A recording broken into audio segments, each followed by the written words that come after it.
berusaha dan bagaimana kita bisa mengatasinya. Pasti banyak ketakutan, mungkin keraguan, dan mungkin ada yang bingung juga, makalah tambah bingung tadi. Tapi kita mau meletakkan iman dan percaya kita pada Tuhan bahwa Ia yang akan menyanggup-Kan kita. Mari aku mau mengundang kita semua untuk bersama-sama menyatakan Allah sanggup melakukan segala perkara.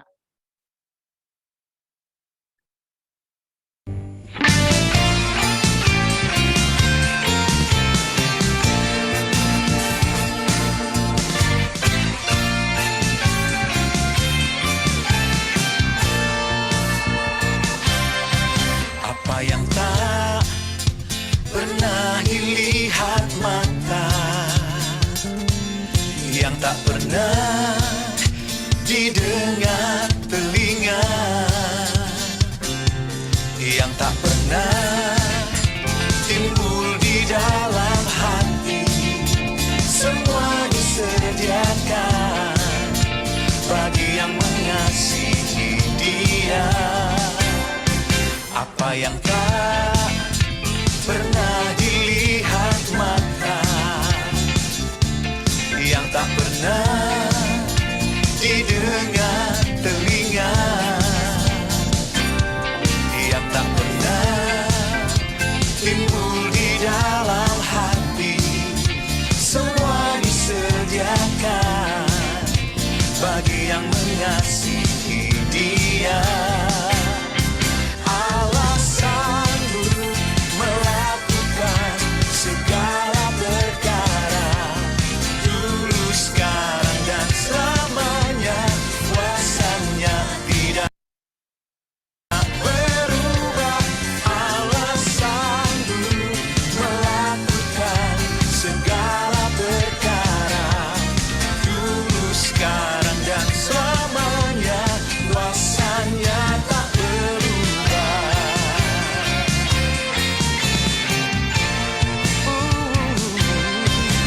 Apa yang tak pernah dilihat mata, yang tak pernah didengar telinga, yang tak pernah timbul di dalam hati, semua disediakan bagi yang mengasihi Dia.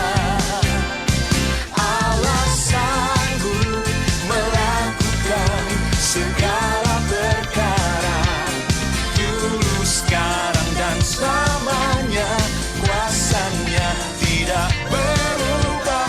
Allah sanggup melakukan segala perkara, dulu, sekarang, dan selamanya.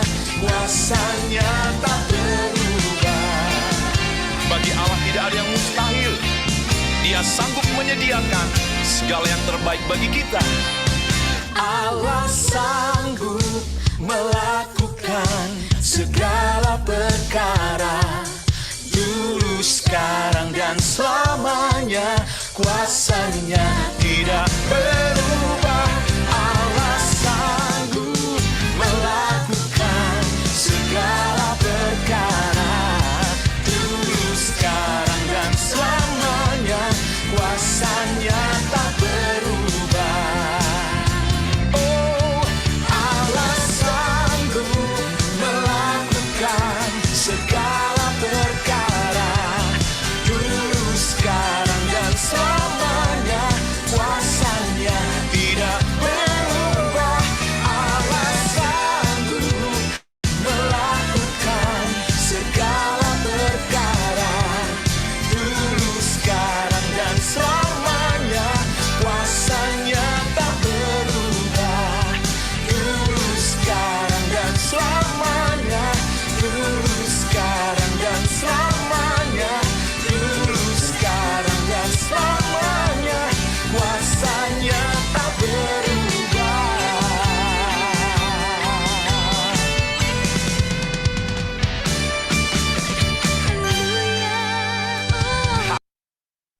Baik, mari kita kembali siapkan hati kita untuk mendengarkan firman yang akan dibawakan oleh Bang Ray. Kita mau datang kepada Tuhan, memberikan hati kita untuk dijamah oleh-Nya. Aku mengundang untuk kita semua menyanyikan lagu Hati Sebagai Hamba.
Kembali aku serahkan kepada Bang Rey.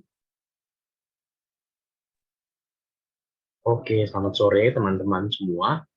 Sebelum kita masuk dalam diskusi kita, wajib kita untuk berdoa terlebih dahulu. Mari kita berdoa. Tuhan, kami bersyukur untuk waktu dan kesempatan kami boleh kembali melanjutkan diskusi dan sharing kami secara khusus kalau kali ini berbicara tentang tantangan-tantangan yang terjadi. Tuhan, kami gak bisa memastikan setiap hal yang akan kami alami ke depannya, tapi kami belajar untuk melihat bahwa Tuhan yang memanggil adalah Tuhan yang sanggup memimpin dan mengarahkan. Dan kiranya beberapa prinsip yang akan kami bahas dan juga untuk aspek-aspek tertentu yang mungkin jadi pengalaman dari kepemimpinan sebelumnya, itu boleh kami pelajari dan pada akhirnya juga bisa menguatkan kami, menolong kami mengerti apa yang menjadi bagian kami ke depannya. Terima kasih Tuhan, kami menyerahkan waktu ke depan, koneksi jaringan kami, dan juga kiranya Tuhan yang boleh tolong supaya kami bisa memahami apa yang menjadi maksud dan kehendak-Mu. Dan melalui Tuhan Yesus kami berdoa. Amin. Ya, selamat sore teman-teman semua. Sesi yang kali ini aku diminta untuk membahas tentang tantangan-tantangan yang ada dalam pelayanan di PMK. Nah, kalau mau ditanya tantangan apa aja yang ada di PMK itu banyak banget ya. Eh, Tantangan internal, tantangan eksternal, kayak begitu. Jadi dan tim Rek udah memberikan beberapa pointer yang diminta untuk aku bahas. Nah, tapi tentu tidak menutup kemungkinan ada aspek atau topik lain yang teman-teman eh, rasa itu jadi tantangan baik secara pribadi maupun dari apa yang teman-teman amati. Nah, sekali lagi feel free buat teman-teman untuk drop your questions gitu ya, supaya aku juga bisa coba sharing dari pengalaman dan apa yang bisa kita sama-sama coba pikirkan solusinya kayak begitu. Jadi aku sih berharap sesi ini kita bisa lebih baik tanya jawab atau mungkin sharing kayak begitu, soalnya ada banyak aspek gitu ya. Mungkin aku cuma bisa sentuh beberapa hal doang kayak. Ya, tapi aku mungkin akan mulai dengan ya sederhana. Tadi kita udah bahas berbicara panggilan pelayanan ya, berbicara masuk ke dalam jalan ketaatan dan pengorbanan. Dan ya sebagaimana kita tahu, ya kalian tanya kakak-kakak tim mereka kalian, kenyataannya memang semua planning nggak seperti yang kita bayangkan kayak gitu ya. Kita udah bikinin apa aturan yang terbaik, koordinasi yang terbaik, tema yang terbaik, cara kerja yang terbaik, tapi ternyata nggak serta-merta semuanya mampu menjawab keadaan. Kenapa? Ya karena kita melayani bersama manusia dan kepada manusia gitu ya. Kalau ke komputer mah jelas langsung langsung codingnya apa, hasilnya apa. Kalau manusia ya masuknya apa belum tentu outputnya apa, dan setiap manusia unik berbeda dan itu pasti memberikan gambaran tersendiri kayak gitu ya. Nah, karena itu ya saya kalau berbicara tantangan kan luas banget ya gitu, tantangan pelayanan ya. Saya berbicara dalam konteks POFH atau PMK ya. Tantangan dalam rangka kita mau menghasilkan eh, ya visi kita ya, alumni yang dewasa dalam Kristus, atau mungkin kalian punya kalimat visi yang berbeda gitu ya, menghasilkan alumni-alumni yang cintai Tuhan, akar firman, komunitas, menjadi garam dan terang dan sebagainya. Saya pakai bahasa Alkitab yang paling sederhana, menyimpulkan semuanya dewasa dalam Kristus. Itu dilakukan dengan beberapa hal keunikan atau kegerakan ini ya. Firman dan doa, penginjilan, pemuda dan misi. Dan itu dikobarkan atau dilakukan dengan kondisi dua. Yang pertama, kita sama-sama mahasiswa dan kita berasal dari denominasi gereja yang berbeda. Nah, poin pertama yang aku diminta sharingkan itu bersekitar lah tentang interdenominasi. Ya, walaupun biasa kalau bahas interdenominasi, ya aku bisa bahas dari doktrin gerejanya dulu gitu ya. Tapi kalau aku mau peras secara sederhana, ya mau nggak mau perlu kita akui ya kita berasal dari denominasi yang berbeda. Tapi sederhananya begini, walaupun denominasi kita beda, kita mau sama-sama jadi murid Tuhan. Kasarnya begitu ya, murid Tuhan kan nggak perlu ditanyain, kamu dari gereja mana, kamu dari gereja mana. Selama kita sama-sama mau belajar firman, belajar berdoa, memberitakan Injil, betul menjadi murid, mengerjakan misi Tuhan, kita bisa bersama-sama. Nah, tapi yang nggak bisa dipungkiri, mahasiswa punya berbagai latar belakang keberagaman, termasuk denominasi gereja. Karena itu kita mau menghargai dan memperjuangkan kesatuan dalam PMK. Nah, kalau teman-teman tanya, tapi sebenarnya Tuhan tuh pengennya apa sih, Bang Rey? Tuhan tuh pengennya kita satu gereja semua, satu dunia gitu, atau gimana gitu? Kalau emang dia pengennya nggak terpecah-pecah, kenapa nggak dijadiin satu aja, satu dunia, satu gereja gitu? Kayak mungkin ya kayak Katolik gitu ya, atau kayak apa, Islam juga banyak mazhabnya ya, yang Katolik mungkin ya yang saat ini masih apa ya, kesannya tuh kuat banget kesatuannya gitu. Ya tapi nyatanya ya izinkan ini penafsiran saya ya, dan ini jawaban saya. Mungkin kamu tanya orang lain mungkin berbeda jawaban. Tapi ya saya melihat ya sepanjang sejarah dan dari Alkitab Tuhan izinkan perbedaan-perbedaan itu. Dan perbedaan ini bukan baru terjadi setahun 2 tahun yang lalu atau beberapa tahun yang lalu. Sejak 1 Korintus ditulis, zaman Paulus masih ada, itu pun sudah terjadi perbedaan golongan. Kalian bisa baca surat 1 Korintus, itu surat Paulus kepada jemaat yang isinya berantem semua hal diberantemin, itu yang tadi Ian peragain ya, beradu itu apa, tonjok jotos-jotosan itu. Nah, itu surat 1 Korintus isinya semua berantem semua.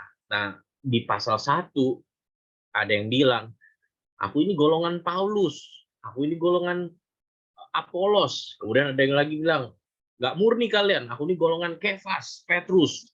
Kemudian ada satu yang kesel, aduh kalian bagi-bagi golongan, kamilah golongan Kristus. Bahkan ada yang bilang gitu, kamilah yang udah murni ikut Kristus doang. Nah, tapi ketika Paulus memberikan jawaban, Paulus nggak kasih solusi, ya udah semua ke golongan Kristus lah, karena kita mengikut Kristus. Paulus nggak suruh mereka solusinya jadi satu, kayak gitu. Tapi Paulus bilang, aku menanam, Apolos menyiram, tapi Tuhan yang memberikan pertumbuhan. Karena itu gunakan hikmat dari atas. Jadi Paulus sendiri pun nggak berusaha untuk menghilangkan golongan kayak gitu ya. Dan dari situ ya saya melihat, dan sejarah juga menunjukkan kenapa akhirnya sampai sekarang ada banyak denominasi ya. Saya percaya apa yang Tuhan kasih itu berarti kita perlukan. Artinya kalau Tuhan izinkan dan kasih ada banyak denominasi sampai sekarang, itu sesuatu yang kita sebagai tubuh Kristus ya perlukan. Walaupun kita nggak bisa ngerti seutuhnya perlunya seperti apa, tapi ya izinkan saya bilang misalnya, ya berbagai denominasi dengan ada banyak macam-macam bisa menjangkau lebih banyak lagi berbagai jenis orang kayak gitu ya, berbagai jenis tipe atau preferensi orang, tapi tetap sama-sama bisa mengajak mereka belajar firman, belajar doa, belajar siapa Kristus, juru selamat, dan sebagainya. Jadi, kalau teman-teman tanya, kenapa kalau emang Tuhannya pengennya kita bersatu, kenapa dia sendiri izinin ada denominasi? Denominasi dan kesatuan itu bukan lawan kata. Itu merupakan kekayaan di dalam kesatuan. Nah, tapi karena di tengah kenyataannya kita memang terpisah-pisah, berbeda-beda, mahasiswa juga berasal dari berbeda-beda, makanya kita perlu menjaga kesatuan tubuh Kristus. Karena itu makanya POFHUI nggak ada di bawah satu gereja atau denominasi. Selama kita sama-sama belajar firman, belajar doa, belajar bertumbuh dalam Injil, memberitakan Injil, bertumbuh jadi murid, memuridkan, mengerjakan misi Tuhan, kita bisa melakukannya bersama-sama. Nah, karena itu mari menyadari setiap denominasi itu nggak sempurna. Ada kelebihan dan kekurangannya. Kalau ada denominasi yang mengatakan dirinya yang paling sempurna, biasanya itu yang akan memisahkan diri, nggak mau bergabung sama yang lain, mengolok-olok ya saya bilang ya, bukan mengkritik dengan baik atau menganalisa dengan baik, tapi lebih ke arah mengolok-olok, mengejek, dan biasanya itu yang disebut dengan jadi sekterianisme. Dia jadi satu sekte sendiri yang akhirnya justru malah memecah belah dan bukannya justru memperjuangkan kesatuan. Beda memperjuangkan kesatuan dengan kompromi kebenaran. Karena itu makanya ada beberapa nilai kekristenan yang perlu kita lihat mutlak berlaku bagi semua. Nah, apa yang mutlak? Paling gampang lihat ke pengakuan iman rasuli. Sama-sama percaya nggak Allah Tritunggal? Sama-sama percaya nggak Yesus itu Tuhan? Sama-sama percaya nggak Yesus itu bukan ciptaan, tapi memang betul Allah? Yesus itu bukan manusia super, tapi benar-benar 100% Tuhan, 100% manusia. Percaya nggak Roh Kudus itu bukan cuma kuasa, bukan cuma tenaga, tapi pribadi, misalnya. Percaya bahwa Allah Bapa, Anak, dan Roh Kudus itu hadir di dalam hidup umat, bukan cuma sekedar Allah di surga, Roh Kudus di dunia, anak yang mondar-mandir bumi dan dunia, surga langit, tapi memang benar-benar hadir dan terlibat secara nyata dalam hidup jemaat. Hal-hal seperti itu kita bersatu. Nah, kalau ada yang berkata saya nggak percaya Yesus Tuhan, itu bukan masalah interdenominasi, itu masalah pengajaran sesat. Jadi kalian bisa bandingin ya, maksudnya bisa tahu batasannya. Pengajaran sesat itu bukan omongan interdenominasi, itu berbicara kamu harus mengawasi dirimu, mengawasi pengajaranmu. Kamu harus ajak dia untuk menjelaskan, diskusi, dan tolong dia untuk melihat apa yang kita katakan. Nah, tapi ya ada juga beberapa hal di dalam kekristenan itu ya kalau mau dibilang nggak esensi. Nggak esensi itu maksudnya apa? Hal-hal yang nggak ditentukan di Alkitab secara jelas. Contoh, cara baptisan. Ada baptis selam, percik, ciprat, mancur. Nah, tapi yang esensinya apa? Baptis dalam nama Bapa, Anak, dan Roh Kudus. Perjamuan kudus, perjamuan sukacita, itu diadakannya frekuensinya berapa? Seminggu sekali, 2 bulan sekali, 1 semester sekali. Tapi esensinya, perbuatlah ini untuk mengenang karya Kristus, kematian dan karyanya. Persembahan berapa kali di ibadah? Kapan? Sebelum firman, sesudah firman, sebelum dan sesudah firman, 2 kantong, 1 kantong, 2A 2B, 1A 1B. Teman-teman, tapi poinnya apa? Mempersembahkan hidup sebagai persembahan yang berkenan di hadapan Tuhan, menghayati bahwa bukan cuma uangnya, tapi itu adalah bentuk kita sedia untuk menyerahkan hidup kita dipakai Tuhan. Contoh, jadi dalam hal-hal yang nggak esensi, yang memang nggak ditetapkan Alkitab secara langsung, perlu biblical wisdom, hikmat Alkitabiah, ya kita bisa punya kebebasan. Tapi di dalam seluruh hal yang kita diskusikan, baik untuk perbedaan-perbedaan maupun juga persamaan-persamaan, kita lakukan di dalam kasih ya. Bahasa Inggris kuno dari love itu charity.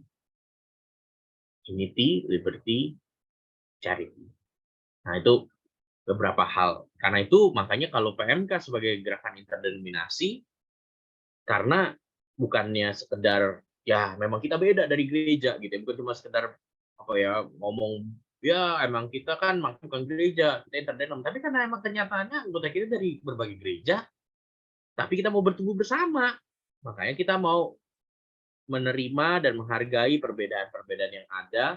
Kita harus memutuskan kalau gitu kita ibadah yang anggotanya dari berbagai gereja, kita memutuskan bentuk ibadah kita mau kayak gimana nih. Jadi itu kesepakatan bersama. Yang baik apa? Ajakan beribadah di semua gereja kan pasti ada ajakan beribadah. Ada waktu untuk memuji Tuhan, menyembah Tuhan. Di gereja manapun ada waktu untuk entah namanya beda tapi memuji Tuhan. Pasti ada firman. Justru kalau gereja ada yang nggak ada firman ya, itu yang justru dipertanyakan. Ada bentuk respon, responnya juga macam-macam, respon persembahan, pengakuan dosa dan sebagainya. Tapi itu kesepakatan kita bersama karena kita sadar kita memang berbeda-beda, tapi kita mau belajar dari firman, dari doa, bertumbuh bersama. Nah, karena itu bagaimana atau apa yang bisa PKK atau pengurus lakukan untuk supaya jemaat menghidupi interdenominasi? Karena kan pasti jemaat biasanya yang aku nggak cocok deh, aku nggak nyaman deh kayak gitu ya. Ya, saya bilang yang pertama ya mari dampingin mahasiswa baru kayak gitu. Ya sebelum masuk PMK kan kita semua di gereja masing-masing ya, 18 tahun, 19 tahun beribadah di satu gereja, modelnya sama, orang-orangnya familiar, sekarang masuk ke satu komunitas baru yang interdenominational, multicultural, ya pasti butuh adaptasi. Masalahnya ada yang cepat, ada yang mungkin nggak semudah itu. Ya, saya kasih contoh diri saya lah ya. Saya dari GKI yang tipe ya nyanyinya ya berdiri duduk, lirik semua udah dicatat di teks, doa juga udah dicatat di layar. Jadi nggak ada tuh ya mari kita berdoa masing-masing untuk pokok doa ini. Bingung saya mau berdoa kayak apa. Doa biasa dicatat di depan tinggal baca. Masuklah ke PO MIPA yang kau temanku, ku temanku, roti mentega, bergandengan tangan dalam kasih, susu kakak cici tata. Ya, jijik lah kayak gitu ya. Maksudnya nggak bisa gitu. Aku kayaknya nggak bukan tipe yang kayak begini deh. Sebaliknya, ya ada temanku yang dari Pentakosta yang karismatik yang ngerasa, ah PO cuma pakai keyboard sama gitar, ketukannya juga lama gitu, ketukannya temponya biramanya selalu 3/4 terus, nggak pernah yang cepet, terus nggak bisa perkusinya cuma kahon kayak begitu ya, nggak ada jedak-jeduknya. Pokoknya jadi PMK tuh serba salah gitu ya. Jadi PO tuh selalu salah. Yang satu bilang kelebihan roh, yang satu bilang kekurangan roh. Jadi ya, tapi bagian kita apa? Ya dampingin gitu. Ya saya bisa beradaptasi. Salah satunya ya PKK saya awal-awal PJ ya nemenin gitu ya, dampingin kayak begitu. Ya dia sadar gitu, saya juga nggak langsung nyaman dan ya dia tanya gitu ya, kenapa, beda ya sama di gereja yang biasa. Dia acknowledge gitu ya, ya nggak langsung nyambung misalkan, dan itu ya dampingin.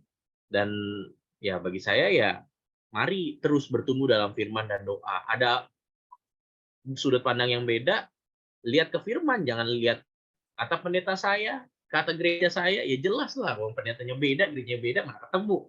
Tapi yang mempersatukan apa? Ya belajar dari firman gitu ya. Oke, kita lihat dari firman. Dari firman ini kamu diajarin mengertinya gimana. Tapi dari firman ini bisa juga diartikan begini, bagaimana penggaliannya itu bertanggung jawab dan sebagainya. Jadi kita bisa sama punya titik temu, yaitu apa? Ya, firman Tuhan. Alkitab kita kan nggak beda, walaupun denominasinya beda. Alkitab kita kan Alkitab GKI, Alkitab KBP, Alkitab GBI, Alkitab Privo, kan Alkitabnya LAI sama. Kan ya saya dorong teman-teman masuk ke dalam hidup jemaat. Maksudnya apa? Jangan cuma minta mereka terima interdenom, kamu sekali-sekali juga pergi ke gerejanya mereka.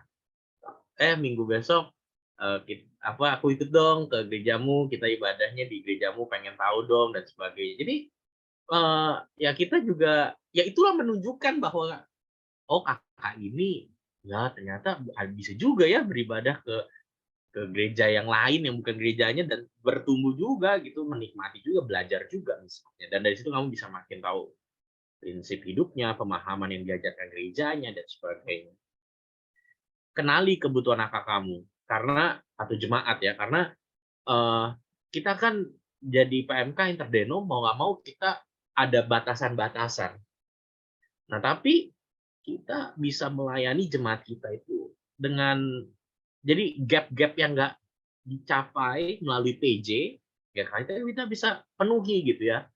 Misalnya, ya mau nggak mau kan PJ dibatasi tema ya, dibatasi misalnya bahas tentang inti,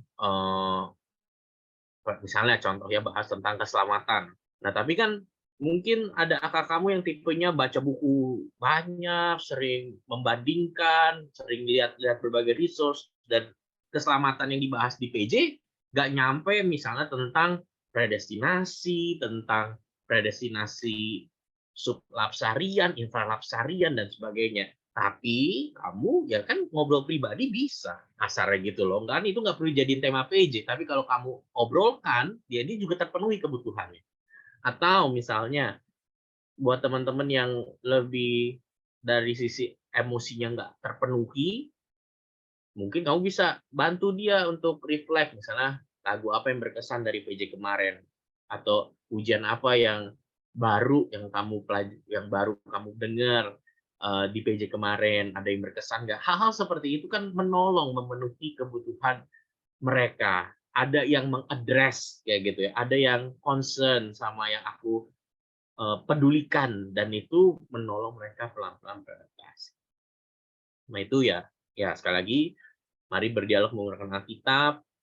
Banyakan dari kita tahu istilah teologisnya, tapi nggak tahu dari mana Alkitabnya. Jadi mari biasakan. Bagi saya interdenom itu bukan dengan kita interdenom loh, ingat ya kita interdenom loh. Kan kamu sahabatan kan nggak kayak begitu ya. Kita sahabat ya, jangan lupa kita sahabat ya. Kamu jalan bareng lah, makan, main, nonton. Nggak tiap minggu bilang kita sahabat ya, kita temen kan ya. Bener kan kita temen, jangan lupa ya kita temen. Ya kan ngapain juga ya gitu loh. Maksud menghidupi ya bukan dengan diulang kalimatnya, tapi dengan ya kamu jalani bersama, hidup bersama. Kenapa?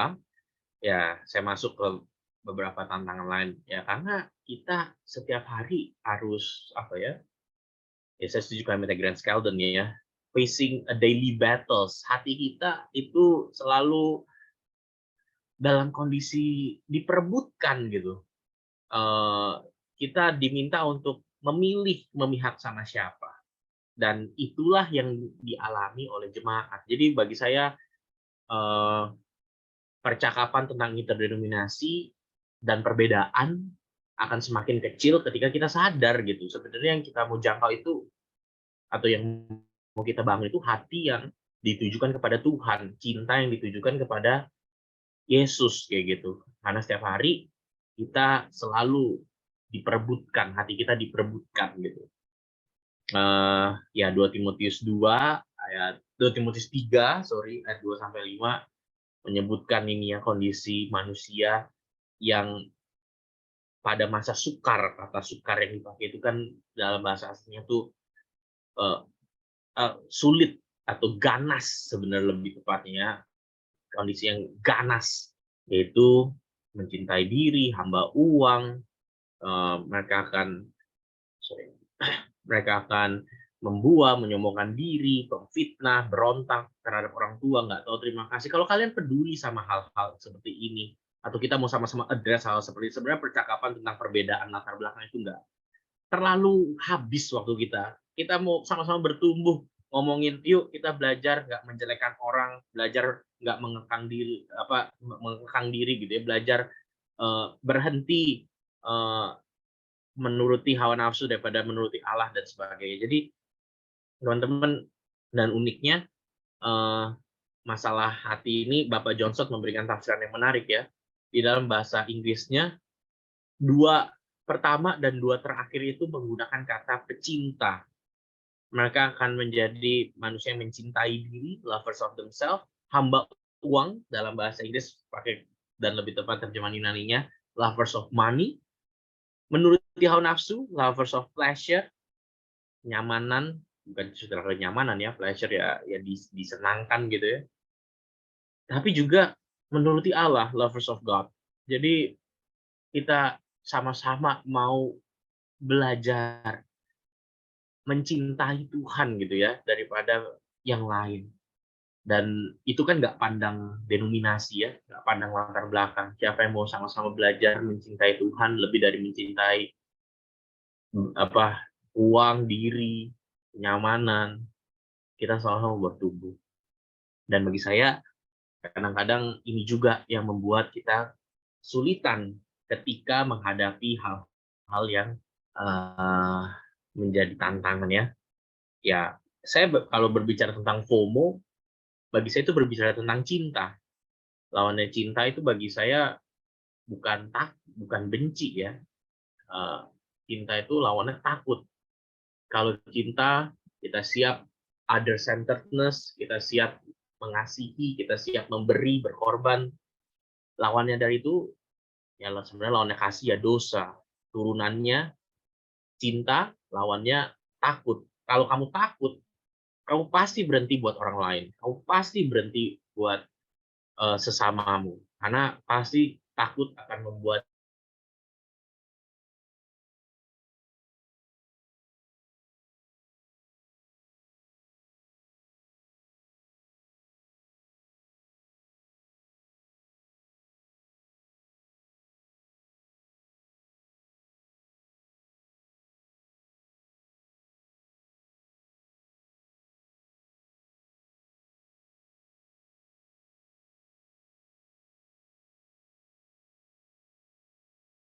say sorry, saya lagi nggak bisa berhenti. Saya nggak tahu apakah teman-teman atau angkatan berikutnya seberani itu dan sebisa itu. Jadi saya akui, ini tantangan yang akan semakin unik dialami oleh generasi yang telah hidup dalam constant connection gitu, dalam koneksi hasil yang bisa didapat dengan cepat, kayak gitu. Dan itu sudah terbukti ya, banyak penelitiannya. Kenapa sekarang banyak gerakan kembali ke spirituality, kembali ke solitude, kembali ke healing dan menenangkan diri, itu sebenarnya cry for help dari constant connection yang selalu begitu cepat kita alami.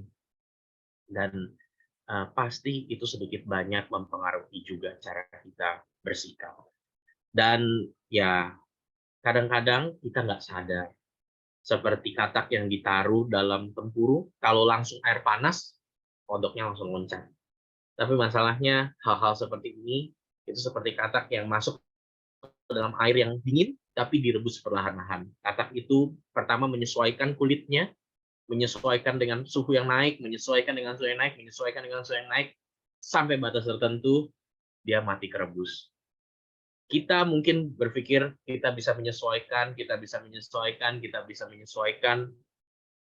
tapi at some point itu mungkin membuat kita socially awkward, socially depressed gitu ya, relasi-relasi kita, overthinking, overwhelmed, anxious, khawatir, bahkan ya isu seperti depresi dan mental health itu sedikit banyak ya lahir dari rasa takut yang semakin intensified karena memang cara hidup kita yang begitu cepat. Saya bukan memberikan solusi kita harus melambatkan hidup dalam arti ya udah Bang, PJ kita jadi sebulan sekali aja kan katanya terlalu cepat ya, atau boleh nggak Bang kita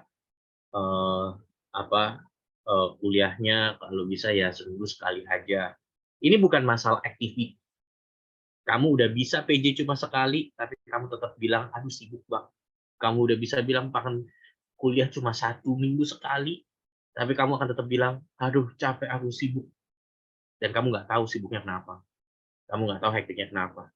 Padahal bahkan aktivitasmu juga udah nggak ada, udah lowong. Jadi it's something different. Ini bukan masalah schedule, bukan masalah jadwal, bukan masalah agenda. Ada banyak orang yang jadwalnya padat, tapi dia nggak FOMO. Tapi banyak orang yang aktivitasnya sebenarnya dikit, tapi udah begitu lumpuh dan ketakutan. Overwhelmed, ya tenggelam dalam bayangan-bayangan sendiri, skenario-nya sendiri, dan ini yang aku bilang ya, beda. Tired sama restless. Busyness sama restlessness itu 2 hal yang berbeda. Kamu kalau kita capek, tiredness itu expected, ya wajar. Tiredness is to be expected given our limited condition as human. Kita manusia, bukan mesin. Wajar kita merasa lelah. Tuhan berikan kita pekerjaan, kejadian 2, Tuhan manusia itu bisa tidur nyenyak, kejadian 2, itu semua sebelum dosa. Artinya tidur, beristirahat, itu bukan karena akibat dosa. Jangan berpikir, wah coba seandainya kita nggak jatuh dalam dosa, ya kita bisa kerja 24 jam. Pola Tuhan itu ada tidur, bekerja, dan tidur. Dan ya saya setuju ini ya, kalau kita mengasihi dan peduli sama sesuatu atau seseorang, ya kita pasti akan curahkan tenaga, pikiran, emosi, dan kita celebrate, kita merayakan. Kalau teman-teman suka kuliah di FH, betul ujiannya susah, rapid, praptun itu mencekam, tapi kalian capek, pikirin, kerjain, tapi waktu udah selesai, kalian tidur, istirahat, dan kalian merayakan. Tapi ada sesuatu beda dengan restless. Restless itu kamu bahkan nggak bisa merayakannya. Kamu kehilangan pasif, kamu kehilangan perjuangan, kamu kehilangan joyful-nya, celebration-nya. Kamu udah tidur, kamu udah istirahat, dalam tanda kutip, tapi kamu tetap nggak bisa mengasihi, mencurahkan perhatian untuk seseorang, untuk sesuatu, dan bahkan merayakannya. Jadi beda, busyness, tiredness, sama restless, kayak gitu. Nah, ya, dan ini kondisi yang semakin terjadi. Saya baru ikut conference di Bangkok, dan secara khusus Asia yang paling mengalami. Ini klip yang aku mau putar di Natal kalian ya, FH. Cuma waktu itu kan nggak muncul. Gordon MacDonald di dalam bukunya Ordering Your Private World, dia bilang eh, kondisi seperti itu yang menjadi sinkholes. Sinkholes itu yang akan muncul tiba-tiba, nggak ada persiapan, nggak ada angin, nggak ada apa, tiba-tiba, puff, hancur semua.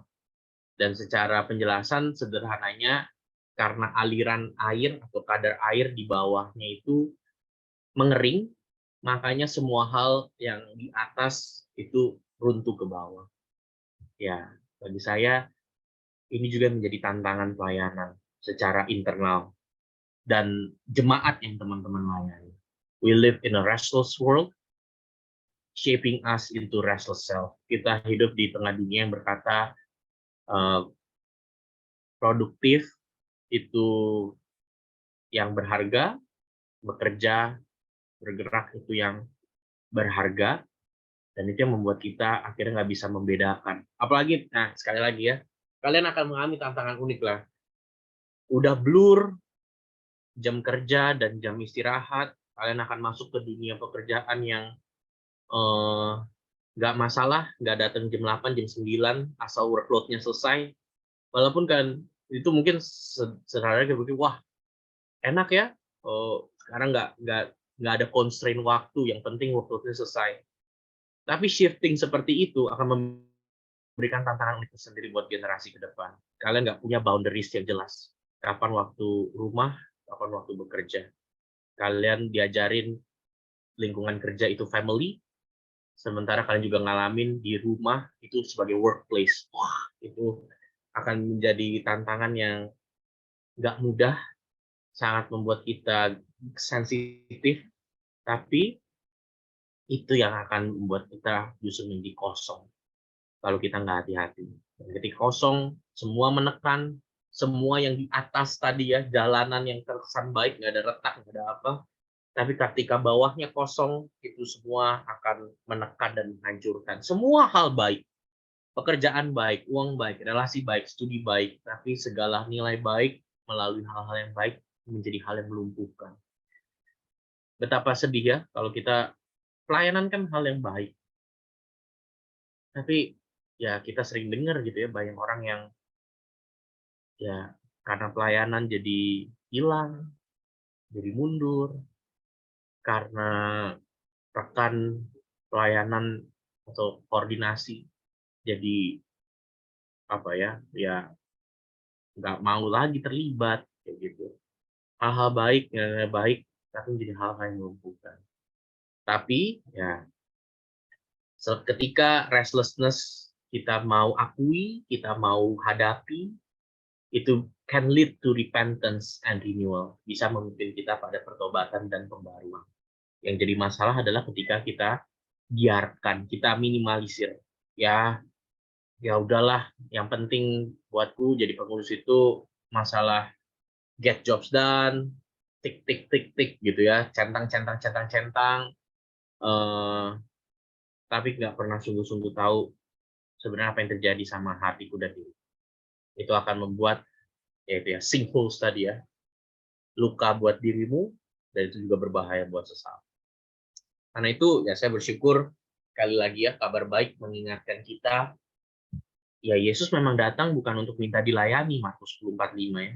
Gospel is Jesus loves to serve. Yesus itu memang suka melayani, dia datang menjadi pelayan, dan we don't come to Jesus to serve him. Sebenarnya Yesus tuh nggak minta kita datang untuk melayani dia. We come to Jesus to be served by him. Kita datang kepada Yesus untuk dilayani oleh dia. Kita diminta untuk melayani sesama.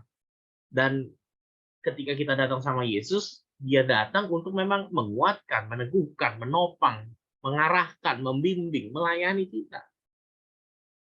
Unik ya, kalau teman-teman baca 1 Yohanes 3 ayat 16, ketika Kristus sudah berikan pengorbanannya, maka kita wajib, kalimatnya ya, wajib menyerahkan nyawa kita untuk sesama. Kalau mau fair, adil, Yesus kasih nyawa, nyawa kasih Yesus. Tapi Yesus nggak minta nyawa kasih Yesus. Yesus kasih nyawa, kita nyawa kasih ke sesama. Jadi sebenarnya dipanggilnya melayani sesama. Tapi kepada Tuhan, Dia memang datang untuk melayani, dia memang datang untuk menolong kita yang lemah, yang lelah, yang terkungkung, yang nggak sanggup dengan kekuatan dan kesanggupan kita.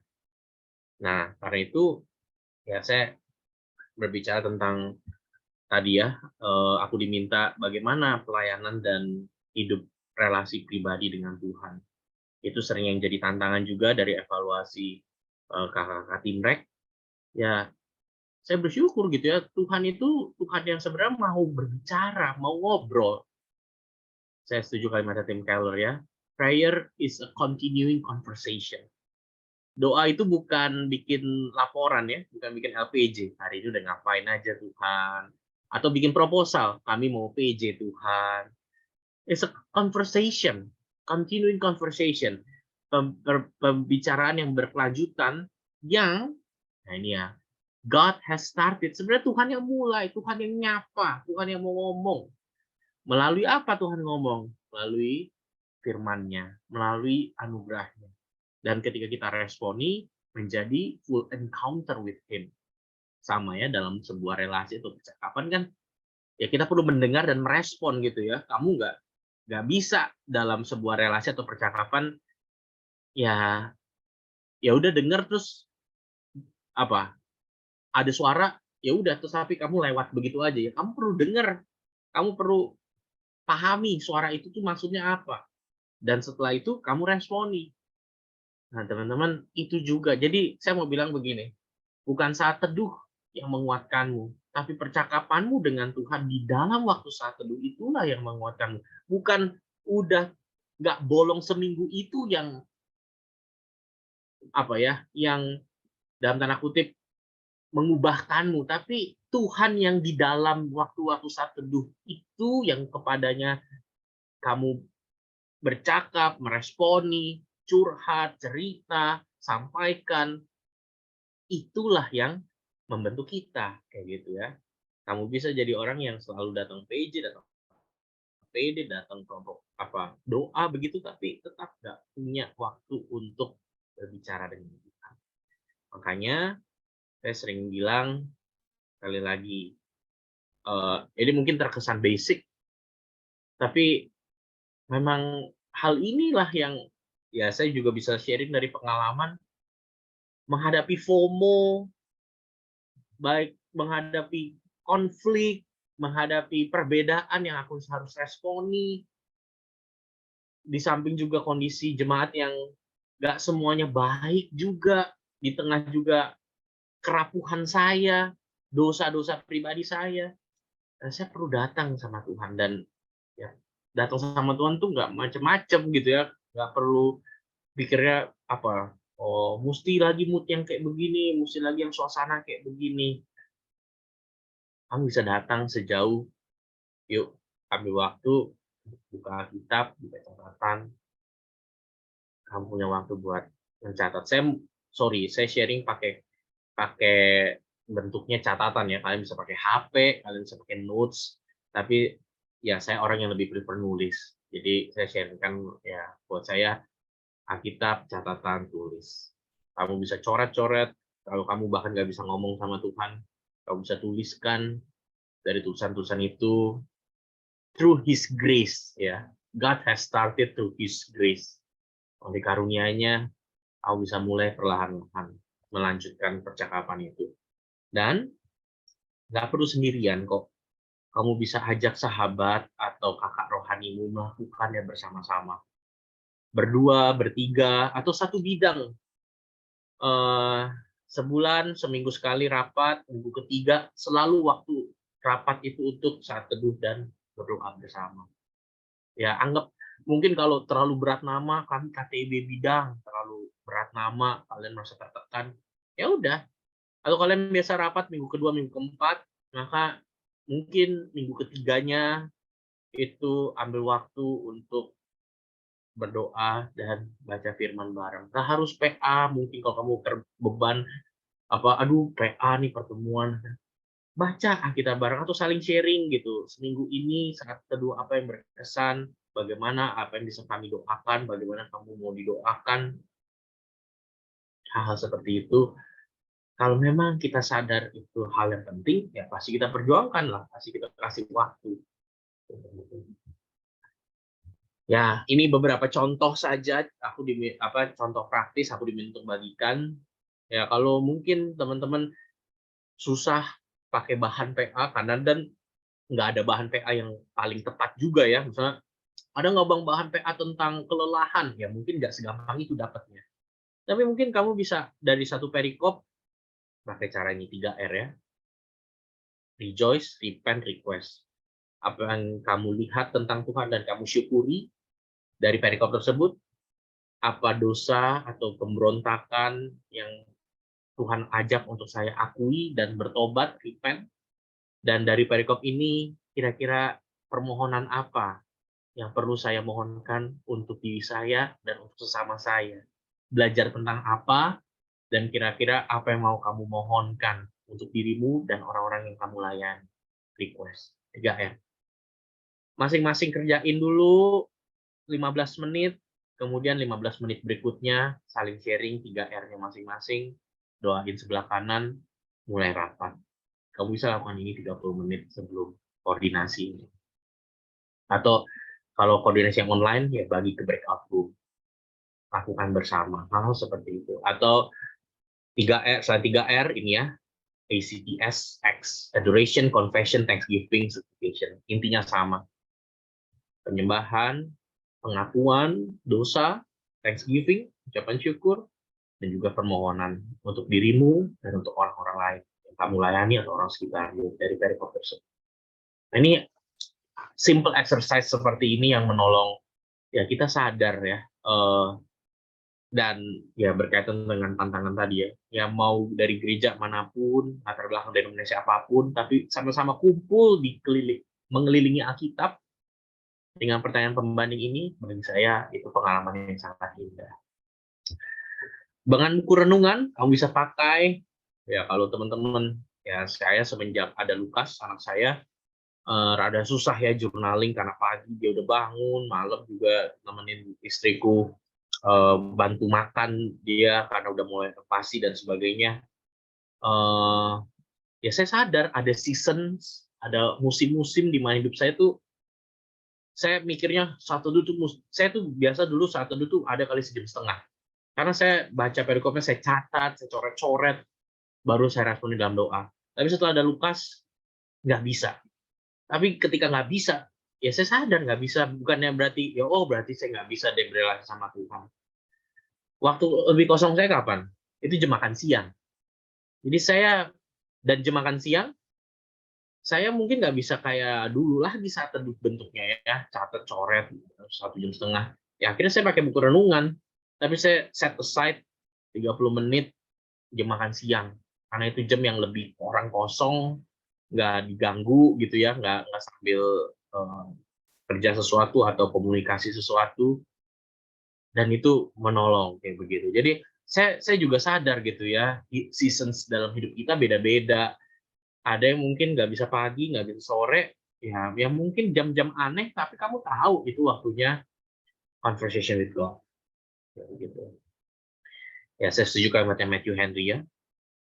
As meditation is the best preparation for prayer. Kalau kamu mau belajar berdoa, ya maka belajarlah merenungkan firman. Kenapa? Karena ketika kamu baca firman, merenungkan firman, itulah persiapanmu yang terbaik supaya kamu bisa berdoa. Berdoa tanpa firman itu seperti kamu speechless, nggak tahu, habis topik.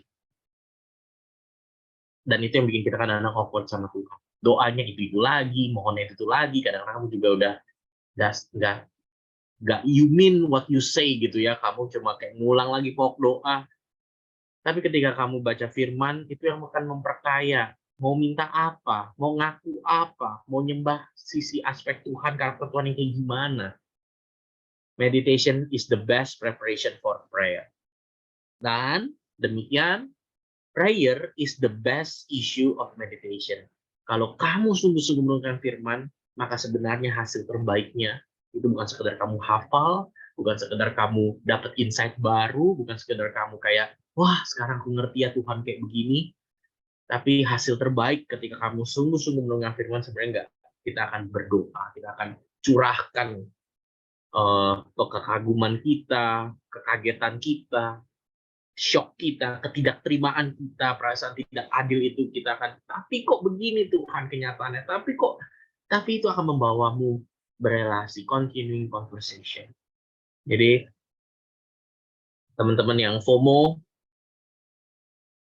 kadang-kadang lebih cepat instan rasanya kalau kamu share di story IG. Tapi kamu tahu, setelah kamu share di story IG, yang kamu lakukan adalah kamu ngecek siapa yang nge-view, kamu balas beberapa yang nge-DM, nanya apa kabar, tapi at the end, it doesn't solve anything gitu. Kamu nggak menghadapi masalahmu, kamu nggak resolve your conflict, kamu nggak benar-benar pikir apa sih sebenarnya yang menjadi masalah, kenapa aku merasa seperti ini dan sebagainya.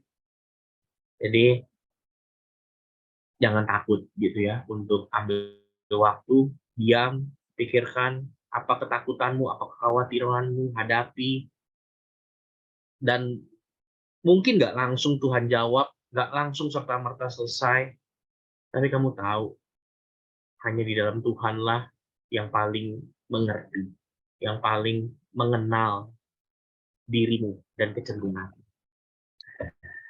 Bagaimana kalau saya tetap nggak berrelasi dengan Tuhan gitu ya? Ya sebenarnya udah tahu kok Bang dari dulu mesti bersama Tuhan, tapi kok katanya aku tetap nggak bisa, tetap apa? Saya setuju kan ada Paul Miller ya.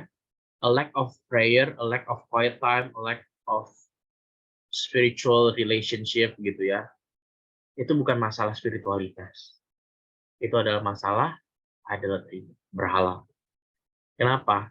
Ketika kita sedang tidak berdoa, tidak mau datang sama Tuhan, tidak mau memiliki mesbah pribadi sama Tuhan, kita sebenarnya sedang sebenar-benarnya terlalu sombong untuk mengakui kita perlu Tuhan. Atau sebaliknya, kita sedang terlalu tidak percaya Tuhan tuh mau bantu, Tuhan tuh mau nolong, Tuhan tuh mau pintu. Tidak berdoa bukan cuma masalah disiplin, tapi kita sedang memang tidak menyembah Tuhan.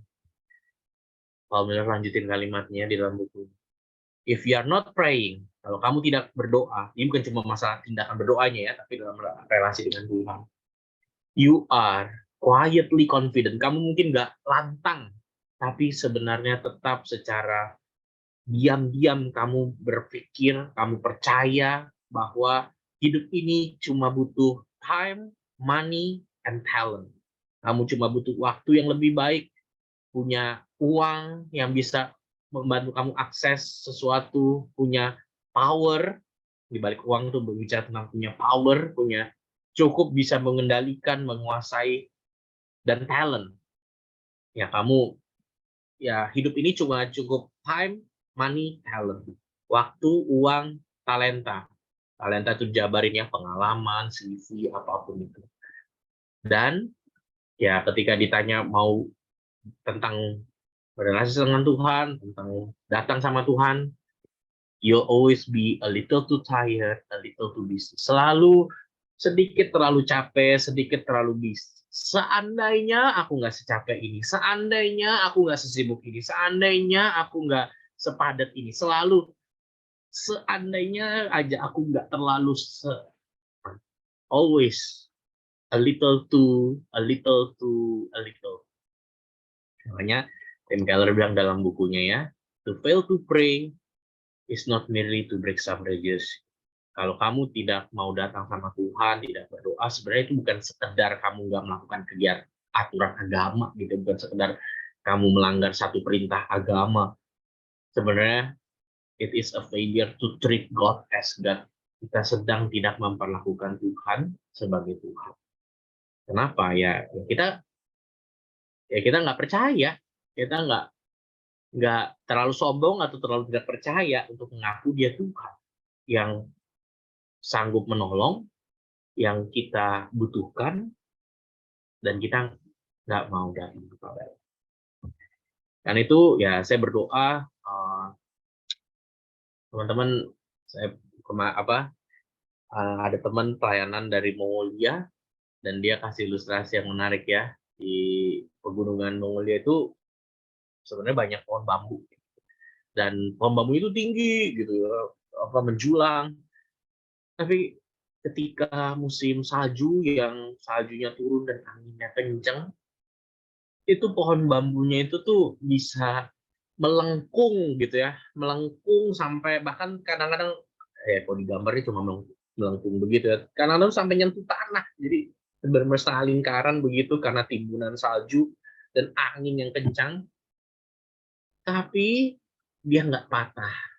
Dan nanti ketika sudah mulai panas, sudah salju mencair gitu, dia bisa kembali tegak. Nah, apa kuncinya bambu itu bisa itu ya fleksibel atau dibilang ya bertahan. Nah, kalau teman-teman lihat, teman-teman mungkin juga pernah perhatiin di bambu itu kan ada apa ya? Ada celah-celah gitu ya antara batangnya itu tuh ada kayak sambungan-sambungan yang kosong nih kalau aku bikin pakai apa pennya ini contohnya ya yang kayak gini-gini nih. Nah, sambungan-sambungan inilah yang seperti menjadi sendi, itu tuh isinya kosong. Isinya tuh space kosong yang memungkinkan bambu itu kemudian jadi meregang dan tegak lagi. Dan bagi saya, ya, mesbah pribadi, waktu pribadi dengan Tuhan, itu seperti menyediakan, ya ini ya, menyediakan space-space kosong itu supaya ketika angin bertiup kencang, memang waktunya seasonnya tuh lagi berat, kamu mungkin tertekuk, kamu mungkin tertekan, kamu mungkin terdesak, tapi kamu nggak apa-apa. Dan ya saya setuju kalimatnya Paul Miller ya, learning to pray, learning to rest doesn't offer us a less busy life. Kalau kamu belajar berdoa, kamu belajar bersaat teduh, ya tentu itu nggak membuat hidupmu nggak sibuk. Because if you love people, you will be busy. Karena kamu cinta sama orang, kamu perhatiin orang, kamu pasti sibuk. Tetapi learning to pray, learning to rest offers us a less busy heart. Itu memberikan kita hati yang lebih tenang. Outer busyness kita tetap ada. In the midst of outer busyness, jadwal kuliahmu, tanggung jawabmu di rumah, program pelayanan, di gereja mungkin. In the midst of outer busyness, tapi we can develop an inner quiet. And because we are less hectic on the inside, dan karena di dalam kita lebih tenang, we have greater capacity to love. Kita punya kapasitas yang lebih besar untuk kasih. Ngadepin rekan pelayanan yang berbeda, jawabin pertanyaan jemaat yang macam-macam, dampingin PKK yang mulai menghilang, tolongin pelayan yang masih baru mau belajar, kuatkan pengurus atau anggota bidang yang lagi mulai hilang-hilangan atau mulai ngerasa, aduh kayaknya aku salah deh bikin keputusan jadi pengurus dan sebagainya. You have greater capacity to love. Oleh itu, teman-teman, kiranya kita boleh semakin dikuatkan dan belajar untuk tentunya punya waktu untuk bersaat teduh, berdiam diri di waktu-waktu kalian. Oke, aku mungkin berhenti sampai sini. Itu beberapa topik tantangan yang dibahas interdenom, FOMO, terus kemudian masalah relasi pribadi dengan Tuhan. Saya nggak tahu apakah itu menjawab kondisi teman-teman, tapi kalau mungkin ada aspek-aspek lain yang teman-teman tanyakan, silahkan. Sampai sini. Oke, thank you Bang Rey. Jadi sekarang kita masuk ke dalam tanya jawab ya, banyak nih. Bentar ya, share screen dulu. Oke. Nah, mulai dari yang paling atas. Ini. Gimana ya Bang bisa melayani di tengah keluarga yang gak mendukung? Pelayananku selalu dipertanyakan tujuannya sama mereka. Oke. Ya. Bagiku, percayalah, ya ini belajar lah ya, semakin dewasa jadi anak. Belajar percaya sebenarnya orang tua itu nanya sebenarnya demi mereka tuh perhatiin kita atau concern kita. Entah mereka berlebihan concernnya, tapi belajar melihat semakin dewasa mereka orang tua yang nanya tuh demi demi kita lah ya, walaupun mungkin banyak embel-embelnya, kalimatnya kadang-kadang nggak enak, tapi belajar percaya bahwa sebenarnya mereka memperhatikan mungkin dengan cara mereka seperti itu. Teman-teman nggak harus langsung jelasin, kalaupun udah coba jelaskan dan mereka nggak ngerti, nggak apa-apa. Tapi mungkin begini kali ya, dengan teman-teman ikut di PO, jangan sampai teman-teman kasarnya ya, makin jarang di rumah, atau nilainya menurun, atau malah malah menjauh gitu. Sebaliknya, eh, dengan kamu melayani, tapi kamu tetap juga jaga studi dengan baik karena kamu bisa atur waktu dengan baik. Kemudian kamu waktu pulang ke rumah untuk ada sama mereka minimal di hari Minggu lah, ada sama mereka kalau kamu tipenya yang bisa ini ya PP kayak begitu. Ya itu untuk menunjukkan, dan dari situ kamu mungkin bisa punya kesempatan kalau kamu tipenya dekat sama orang tua untuk cerita pengalaman pelayanan di kampus, ada atau nggak harus ceritain PO-nya lah, ceritain ya nih aku lagi susah, ada satu mahasiswa temanku, nggak usah pakai bahasa PKK mereka nggak ngerti ya. Ada temanku nih yang aduh malah hilang-hilangan, gak niat kuliah, aku tuh kayak sedih nggak kayak gitu. Kamu bisa start a conversation with them, kamu bisa makin tahu. Dan kalau mereka bilang, ya udahlah nggak usah perhatiin orang, perhatiin dirimu sendiri, ya nggak apa-apa. Karena kan tujuanmu bukan minta nasihat kan, tujuan kamu ya cerita aja kamu ngapain. Kalau mereka dapat kalimat pelayanan mulu, kapan? Karena saya digituin, apa? Kamu kalau di luar tuh beda sama kayak di dalam rumah. Nah, tapi kan di situ kan saya jadi sadar ya, oh ternyata mereka punya bukan ekspektasi, maksudnya kayak kenapa mereka bisa sampai ngomong kayak begitu. Nah itu kan yang perlu kita tahu dong. Kenapa ya sampai mereka ngerasa kamu di luar rumah, kamu di dalam rumah beda, beda apanya, di bagian mananya. Nah itu kan kita jadi tahu ya. Kalaupun mereka bilang, ya jangan, nggak usah lah terlalu radikal pelayanan. Ya itu kan ya udah kan nggak mempengaruhi kamu apa-apa kan. Yang minimal mereka udah betul. Capek nggak dengar kayak begitu? Capek, bener. Eh, lelah nggak? Lelah. Ya nggak apa-apa. Kalau memang kamu lagi belum siap gitu ya, lagi capek, ya udah nggak usah langsung cerita dulu, tidur dulu aja, istirahat dulu. Nanti kalau punya waktu hari Minggu, ya bareng sama mereka. Kan nggak harus tiap kali ketemu juga ngomongin apa yang kamu lakukan di PO gitu kan. Jadi kupikir dengan kamu tetap hadir selama kamu jadi pengurus, itu akan menunjukkan bahwa oh anakku aman kok gitu ya, dan dia bahkan malah semakin terbuka gitu ya, malah semakin baik gitu, malah semakin cerita ada hal-hal yang dia lakukan kayak gitu. Ya saya punya banyak cerita kayak gitu, sampai ntar di titik kamu bilang kamu mau jadi hamba Tuhan, nah itu kan juga nggak serta merta terjadi ya. Tapi poinnya mereka belajar percaya, belajar jadi anak yang percaya. Mereka sebenarnya nanya itu buat kamu, bukan untuk serta merta. Ada nggak yang menjatuhkan? Ada nggak yang kenal Tuhan dan mereka ada. Tapi walaupun motivasinya salah, ya minimal mereka itulah cara mereka memperhatikan. Jadi belajar sabar, itu respon ya. Sip, thank you Bang. Oke, selanjutnya Bang, kalau lagi bermasalah sama-sama pengurus, boleh nggak kita menghilang dulu? Boleh nggak ya menghilangnya tuh kayak gimana ya? Saya rada takut nih ya. Kalau menghilang tiba-tiba, Maksudnya kayak ya kalau misalnya di chat nggak itu kali nggak jawab gitu, kalau hmm, ada rapat mungkin nggak dateng gitu kali Bang ya? sekali lagi ya, saya akan bilang, saya akan menjadikan kalian kodok yang dimasukin ke air panas ya, kalian kaget. Kita itu gampang banget nge-cancel, ngeblok, ngatur siapa orang-orang di sekitar kita, followers dan following kita seperti apa. Jadi ya ini biasa saya bahas kalau lagi manajemen konflik ya. Kalau topik manajemen konflik, memang setiap orang punya respon yang berbeda ketika berkonflik.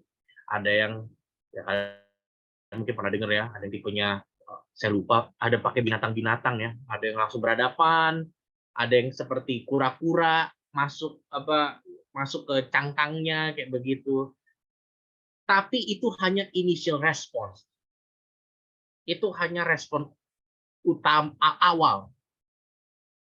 Mau jadi tipe yang kura-kura, kalau ada konflik masuk ke tempurung, mau jadi tipe yang saya lupa binatang apa ya, tapi intinya yang kayak tadi Yen bilang ya, yang begini-begini begitu. Mau tipenya kura-kura, mau tipenya adu panco, tapi konflik itu harus diselesaikan. Diselesaikan, oh ya ada tipe yang memendam juga. Aku ada 5 tipe binatang, aku kasihan binatang itu kenapa dipakai jadi prototipe tipe konflik ya. Saya nggak tahu apakah benar kura-kura masuk tempurung kalau berantem gitu, tapi ya poinnya konflik itu harus dibicarakan. Harus, nah ya disinilah belajar dewasa ya. Belajar bilang, "Ele, kemarin itu sebenarnya aku nggak suka sama caramu ngomong. Aku sebenarnya marah waktu kamu bilang, 'Kok lu begini sih? Gimana sih?' Gini-gini." Belajar state, "Aku sebenarnya marah waktu kamu bilang begitu. Aku ngerasa kamu aku nggak ngerasa kamu nggak ngehargain apa yang udah aku buat," dan sebagainya. Nah, tapi kalau kamu nggak ngomong begitu kan kamu perlu tahu kamu sendiri mau ngomong apa. Karena beberapa waktu setelah berantem pertama itu tuh, kamu nggak tahu mau ngomong apa. Kamu cuma bisa ngomong kasar. Kamu cuma bisanya tuh, eee, "Ya tapi gua kan lu kan gua kan," cuma begitu doang gitu loh. Tapi kamu nggak tahu sebenarnya kamu tuh nggak sukanya tuh kenapa, sakitnya tuh apa, masalahnya tuh di mana. Nanti kalau nggak diselesaikan, akan ketahuan kok. Kamu lupa kenapa ya awalnya kita jadi nggak deket ya, karena kamu nggak tahu masalahnya apa, tiba-tiba udah nggak deket terus aja. Tapi kalau kamu karena itu perlu diselesaikan. Saya bukannya bilang langsung masalah, langsung hadapan, langsung selesaikan ya, jangan tidur sebelum konflik selesai. Ya nggak bisa begitu juga, perlu waktu, perlu mungkin orang ketiga, kakak rohani yang lebih bisa, atau teman-teman sebaya yang dewasa rohani yang bisa mempertemukan, bantu mediasi dan sebagainya. Tapi menghilang itu bukan jawaban. Kalau kamu bilang menghilang untuk kayak tenangin diri, untuk mikir sebenarnya masalahku apa, ya fine, oke. Tapi itu pun juga perlu ngomong ya, jangan tiba-tiba menghilang terus nggak bisa dikontak, pelayanan PIC-nya ditinggalin dan sebagainya. Itu bukan menghilang untuk menyelesaikan masalah, itu emang kamu mau bikin masalah lagi, masalah baru. Kamu mau nunjukin, "Noh kan, rasa kan gue diam." Itu bukan demi mau menenangkan diri dan menyelesaikan masalah ya. Butuh me time dulu untuk sebelum konflik. Kamu udah me time setahun tetep aja benci sama tuh orang. Jadi buatku bukan masalah boleh nggak boleh ya, pertanyaan pragmatis kayak gini ya. Maksudnya kalau memang kamu perlu waktu untuk mundur dulu, untuk tenangin diri, untuk mikir, untuk conversation with God, kamu perlu bilang, "Sorry, kondisiku lagi nggak baik, aku boleh minta waktu 1 hari atau seminggu ini, eee, tenangin hati dan aku akan sharing samamu setelah ini." Bukan silent treatment, bukan ngeblok, bukan nge-cancel. Itu responku ya. Sorry, aku nggak tahu detailnya, kalau ada yang tanya tolong follow up, tapi itu Oke, thank you Bang. Berarti penting banget ya teman-teman untuk komunikasi, sering makan bareng. Oke. Lanjut, ini mungkin 2 pertanyaan ini, saling berhubungan. Kita ketika melayani jemaat pasti banyak maunya dan kadang kita nggak bisa menuhin semuanya. Seberapa jauh sih Bang sebenarnya kita harus dengerin suara jemaat dan kalau misalnya ditolak harus bagaimana? Oke. Saya sering kalau ngajarin, PKK, biasanya saya bikin 2 ya. Kamu harus tahu hal-hal yang must have. Mereka must have, mereka harus punya, harus tahu, harus dapat, dan mana hal-hal yang nice to have, baik untuk mereka tahu. Must have, dan nice to have. Must have itu hal-hal paling mendasar tentang kekristenan. Mereka harus tahu pokok keselamatan. Misal ya, contoh-contoh. Mereka harus tahu pokok keselamatan, mereka harus tahu siapa Kristus, mereka harus tahu esensi berkomunitas dan sebagainya. Nice to have itu apa? Nice to have itu misalnya yang satu bergumul sama masalah keluarga, yang satu keluarganya baik, ya berarti keluarga itu ya itu topik nice to have, jangan dijadikan topik umum.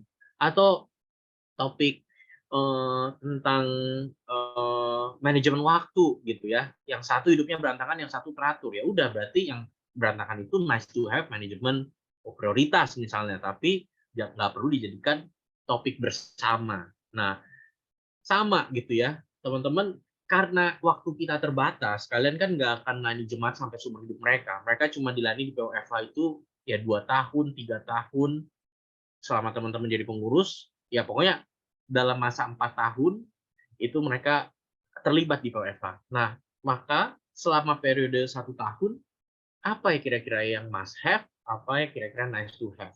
Dan biasanya ini pun pertimbangannya juga ke maba. Biasanya kan kita bikin PJ itu kan ngulang untuk mahasiswa baru kan. Apa sih semester 1 yang maba itu must have, must understand, must remember, apa yang nice to have, kayak begitu. Jadi coba bagi seperti itu. Dari misalnya 12 topik atau 14 slot gitu ya, 14 slot. Oke, nice to have-nya 8, 6-nya topik-topik yang menarik atau yang diperlukan, yang jemaat pengen tahu, pengen explore dan sebagainya. Nah, cara tahu yang nice to have apa? Tanya ke jemaat. Jangan cuma prediksiin. Coba tanya, nggak perlu semua jemaat di-sampling. Nggak perlu semua jemaat ditanya, sampling aja. Sampling dari satu kakak satu. Kalau ada yang menolak gimana?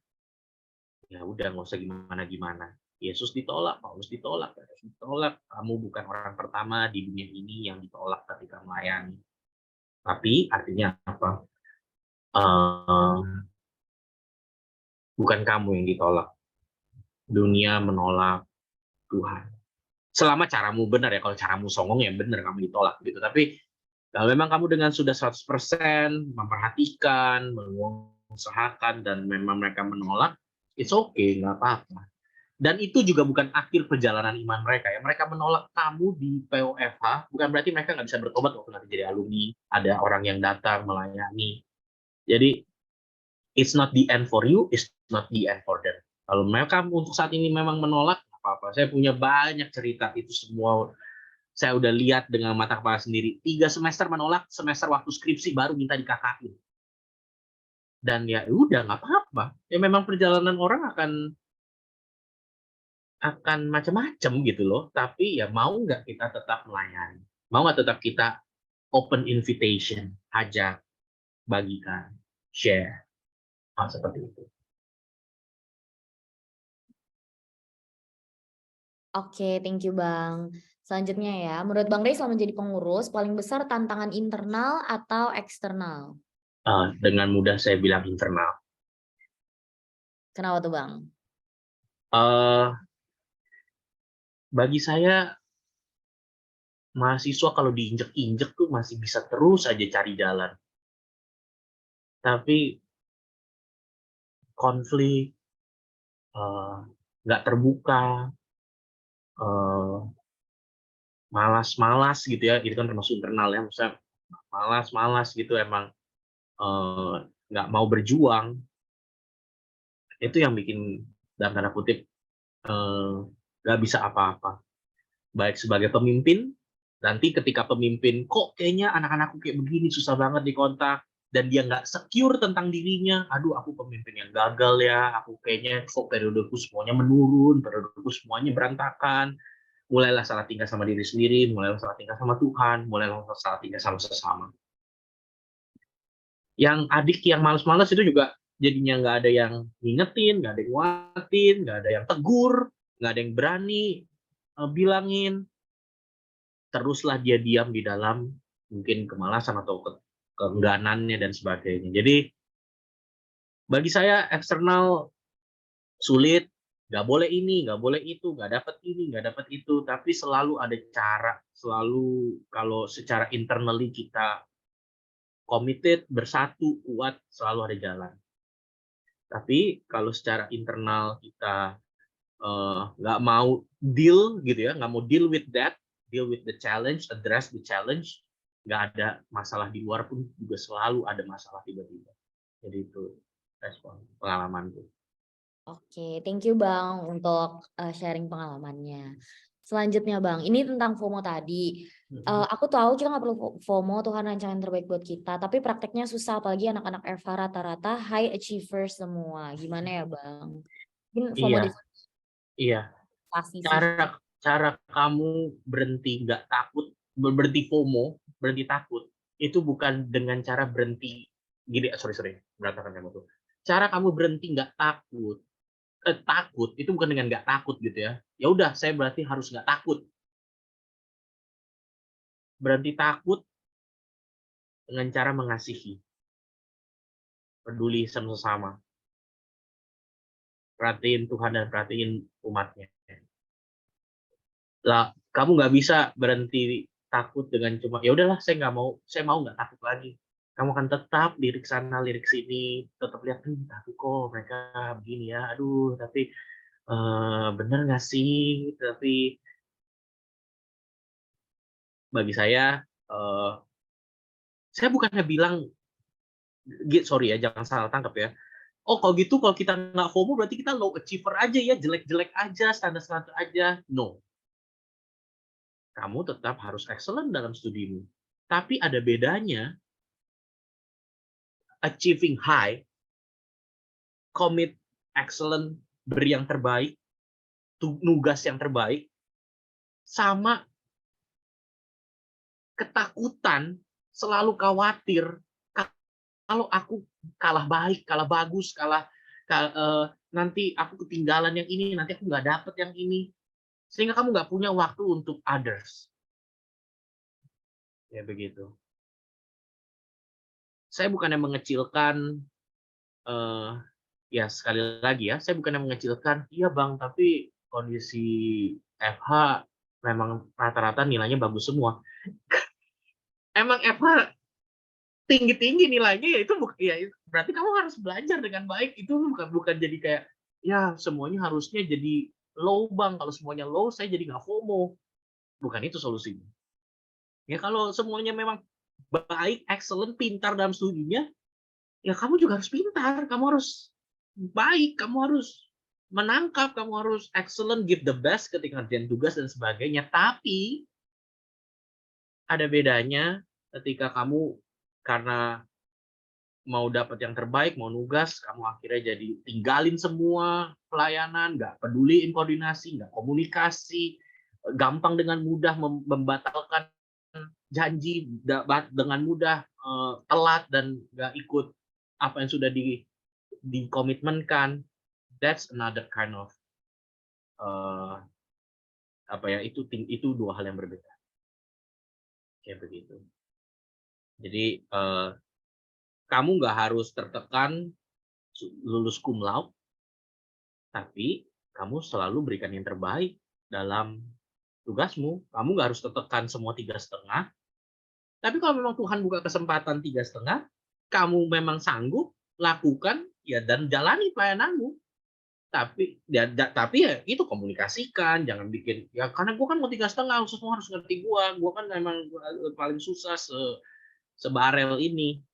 Hal seperti itu yang mungkin kadang-kadang justru jadi masalah. Itu mungkin respon gue. Jadi ya kalau ada yang kurang jelas tolong tanyakan ya. Tapi semoga nggak salah nangkap. FOMO bukan berarti kamu harus ya udah nggak usah achieve sesuatu, low achiever semua. No, bukan seperti itu.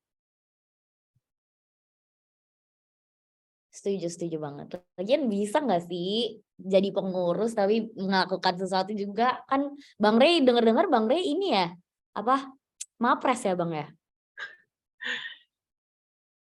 Enggak, aku nggak mapres. Aku nggak punya waktu aku begitu-begituan. Tapi ya waktu itu ya mungkin aku sekali lagi cerita ini bukan buat cerita kita beda, kamu nggak harus sama sepertiku, tapi aku mau bilang Tuhan yang sama yang mimpin aku itu Tuhan yang sama yang mimpin teman-teman. Eh, di waktu aku jadi koordinator dan itu pelayanan yang terberat, ada konflik di sana, merasa diri gagal dan sebagainya, tapi aku bisa dapat dalam anugerah Tuhan ya IP-ku 4 justru di semester yang paling susah. Dan waktu itu ya aku lulus dengan IPK terbaik di MIPA ya, bukan cuma di fisika. Jadi aku yang mewakili fakultas MIPA waktu maju ke depan untuk dipindahin toganya itu sama eh, rektor ya, sama PJS waktu itu. Ya, poinnya tapi bukan kamu harus lulus cum laude dan harus baik seperti itu gitu. Tapi lakukan setiap tugas dengan baik dan ya jangan ya maksudnya kalau tadi Ellen nanya oh iya yang lain pada ikut mapres, orang-orang dengan IP seperti itu tuh pada ikut mapres, ikut eh, apa olimpiade dan sebagainya ya, buat saya ah, nggak saya nggak bisa gitu, saya harus fokus ya, buat saya yang penting ya saya studi saya PO waktu itu pelayanan koordinator. Jadi ya poinnya bukan masalah nilainya tapi attitude kita ya, ya sudah kerjakan di depan mata yang terbaik semuanya 100% buat studi, buat pelayanan, buat keluarga dan sebagainya. Oke, thank you, lakukan yang terbaik. Oke, next ya Bang, pernah nggak ngalamin tantangan yang berasal dari alumni atau penilik, yang kayak mereka suka nanya-nanyain esensi kegiatan, nanya-nanya macam-macam, seakan-akan kita pengurus itu disalahkan. Ini kayaknya pertanyaan dari pengurus yang sekarang nih, bukan calon pengurus. Iyalah pernah. Cuma ya sekali lagi ya, sama seperti ke orang tua, saya mengajak kamu belajar jadi adik yang baik. Kakak-kakak penilik itu orang-orang yang juga ngalamin susahnya di periode mereka. Dan ketika mereka nanya, itu buat concern, bukan sekedar untuk eh, apa ya mereka jadi penilik itu, tapi buat kita ngerti apa yang kita kerjain dan kita nangkep apa yang mau kita perjuangkan. Memang kadang-kadang yang bikin gak enak itu kadang-kadang mungkin penilik datangnya di awal, di tengah hilang, datangnya di akhir, nggak tahu ceritanya apa, tiba-tiba nanya begini, di awal bilang apa, dievaluasi kasih masukannya apa, padahal yang kita kerjain itu juga masukan dari dia. Mungkin hal-hal seperti itu bisa terjadi, tapi bagi saya penilik itu resource terbesar yang bisa kita punya. Ini ya kadang-kadang salah satu menguji penilik itu paling gampang. Bang, bantu kita dong pimpin lagi KTB pengurus. Kalau emang mereka benar-benar peduli, sayang, bukan cuma mau nanyain program, mereka mau kok terlibat kayak gitu ya. Ya bukannya buat kayak ngebuktiin beneran sayang atau enggak ya, tapi maksudnya penilik itu resource yang terbesar. Ya begitu. Jangan dijadikan dalam tanda kutip, eh, jangan dijadikan lawan lah. Mereka nggak pernah di posisi lawan kayak begitu. Eh, Mereka nanya, ya sekali lagi ya, orang nanya caranya bisa salah, nadanya bisa salah, tapi coba tangkap apa sebenarnya mereka concernkan. Ya gitu. Ya mungkin aku orang yang terlalu positive thinking ya. Mungkin ada penilik yang juga emang kerjaannya pengen nunjuk-nunjuk, nyalahin kayak, kok zaman kami. Mungkin ada juga yang kayak gitu. Tapi ya kalaupun mereka hanya refer ke zaman mereka, ya kamu bisa dialog lah, kamu bisa tanya, oke makasih Kak buat cerita di waktu periode Kakak. Kami sekarang kesulitannya tuh begini, begini, begini. Nah, kalau dari cerita Kakak, ini kan nggak bisa terlaksana nih sekarang. Kita brainstorming yuk Kak, gimana caranya, dan sebagainya. Jadi, eh, menurutku jangan posisikan mereka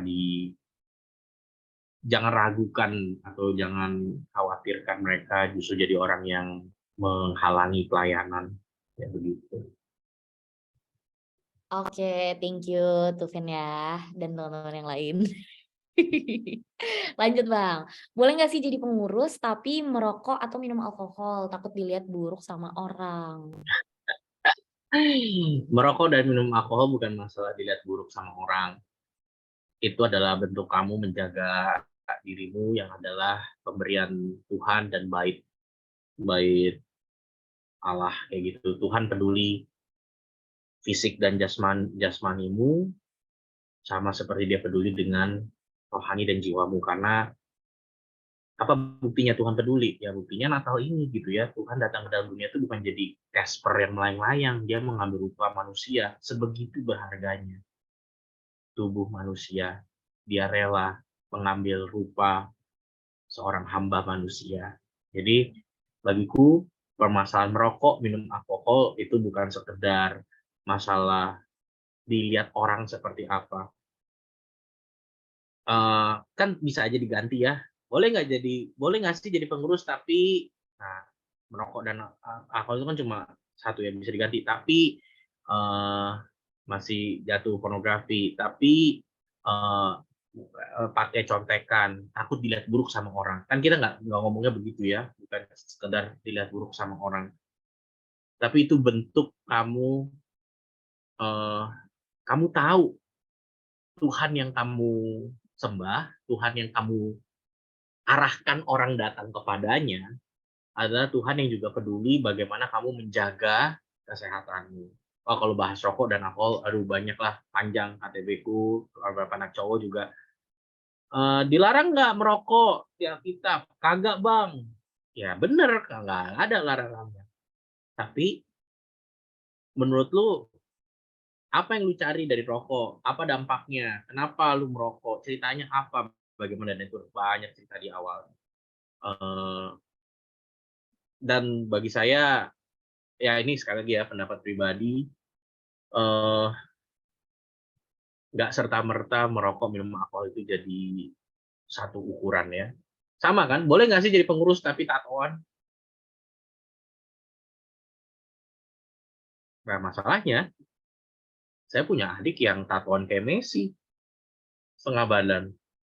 Dan dia cinta Tuhan kok. Nah, jadi berbeda culture, berbeda kondisi, beda cara pandang, tapi poinnya bukan dilihat pendapat orang, tapi bagaimana kamu sendiri memutuskan itu baik atau buruk untuk tubuhmu, untuk kondisi fisikmu. Minum alkohol, ya saya ini terbuka ya. Ya saya kadang-kadang kalau sama makan malam keluarga sama papa masih minum bir. Tapi itu dalam konteks keluarga. Dan saya bukan yang jadi mabok-mabokan terus ketawa-ketawa pergi ke tempat-tempat yang aneh-aneh ya kan nggak kan kayak begitu. Jadi poinnya bukan sekedar masalah dilihat orang, tapi apa yang kamu tangkap Tuhan ingin untuk kamu perjuangkan atau ubah, karena itu Tuhan yang kamu layani dan kamu sedang nunjukin ke orang ya inilah bentuk aku serius ikut Tuhan yang pengen perhatiin aku, hidupku luar dalam. Itu mungkin respon singkatku. Ngomongin hal itu mungkin lebih panjang, tapi ya mungkin sejauh itu yang bisa aku bahas. Oke, thank you Bang. Kita langsung lanjut ke pertanyaan selanjutnya. Misal ada kegiatan berkaitan dengan maba dan ada maba yang menolak keputusan pengurus. Oh, kalau misalnya ada yang nggak suka dan ngedoain kita yang nggak baik-baik, pengurus maksudnya, kita harus gimana ya Bang responnya? Ada maba yang menolak keputusan pengurus. Ini kayaknya Nah, mungkin ini deh Bang, jadi tuh kalau di FH, kalau misalnya mau lulus IKM, kalau misalnya mau ikut organisasi, mereka tuh harus ikut RPI gitu, retret gitu. Terus habis itu kayaknya nih si maba ini retretnya dia nggak datang semua atau nggak ngerjain tugas, jadi nggak lulus gitu. Terus saya udah dikasih tahu, iya kamu nggak bisa lulus gini gini gini, tapi dia tetap batu banget gitu. Terus habis itu kayaknya si pengurus ini takut gak disukain dan ngedoain yang gak baik-baik ke kita. Loh, tapi kan fair kan? Dia nggak ikut semua dan nggak lulus. Benar-benar, aku setuju. Nggak, ya udah biarin Ya aja. berarti ya oke, berarti itu masalahmu takut nggak disukain. Kamu melakukan yang benar, jangan takut dengan melakukan yang sesuai aturan kan, kecuali kamu bohong-bohong, kecuali eh, kamu pura-pura atau kasih omongan manis di awal tapi ternyata menjebak. Ya, tapi kalau emang aturan udah jelas, eh, prosedurnya juga jelas, datanya juga jelas, ya udah nggak apa-apa. Eh, dia pasti kesel, tapi menurutku ya nggak pada tempatnya kesel, emang dia udah tahu apa yang dia lakukan, ngedoain yang nggak baik, nggak apa-apa. Kristus telah menanggung segala kutuk, jadi kutuk yang dia sampaikan itu udah ditanggung di dalam Kristus, jadi aman. Ya, akhirnya ketahuan siapa sendernya. Oke, lanjut Bang. Ini 2 pertanyaan terakhir tentang saat teduh atau mesbah pribadi. Gimana kalau nggak mesbah pribadi, tapi di sepanjang hari tetap ngomong sama Tuhan, misalnya ada sesuatu, terus langsung bilang makasih Tuhan gitu. Dan tahu gimana caranya bisa setia buat berelasi. Karena biasanya kalau bangun relasi itu cuma ya udah beberapa hari habis itu susah lagi. Hmm. Buat yang pertama dulu ya, betul berelasi sama Tuhan itu bisa kapan aja. Kamu lagi sakit perut dan nggak ada WC terdekat, kamu bisa, Tuhan mesti gimana nih, di mana? Tapi itu bukan cara kita berelasi sepenuhnya sama seseorang. Contoh ya, kalau misalnya kamu punya pacar, atau aduh susah ya pacar, nggak kebayang ya. Atau mungkin punya orang tua lah ya, punya orang tua, ya pacar lah, orang tua pacar, orang terkasih gitu. Betul, kamu akan chatan sama mereka tiap hari. Kamu akan ya komentar, cerita, small talks, misalnya ini dalam hal relasi kita semuanya. Tapi tetap perlu ada waktu kita emang intentionally spend time gitu ya. Kita memang secara sengaja, bukan pas kebetulan saja atau pas bisa saja, tapi secara sengaja menyediakan tenaga, perhatian, waktu untuk berrelasi sama mereka dalam bentuk yang bermacam-macam. Pulang ke rumah, ngedate, makan bareng, nonton, dan sebagainya. Jadi kamu perlu waktu intensional seperti itu. Dan saya akui, berkaitan dengan nomor yang kedua ya, betul, cara komunikasi atau bangun relasi kita tuh bisa berbeda-beda. Saya itu bukan tipe orang yang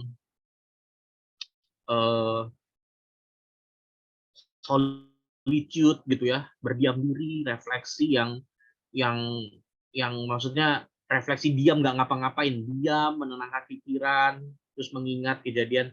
Saya tuh tipenya tuh menulis, yang tadi saya bilang ya. Saya baca sesuatu, saya menulis. Saya baca sesuatu, saya menulis. Karena itu mungkin buat yang pertanyaan nomor 2, apa bayanganmu tentang berrelasi sama Tuhan? Ya mungkin bayangan kamu duduk depan meja, tenang, lipat tangan, berdoa. Dan itu nggak serta-merta sesuai atau cocok dengan karaktermu atau temperamenmu. Jangan merasa bersalah. Tetap lakukan, tapi mungkin coba explore another spiritual discipline. Disiplin rohani yang lain. Misal, kamu tipenya outdoor.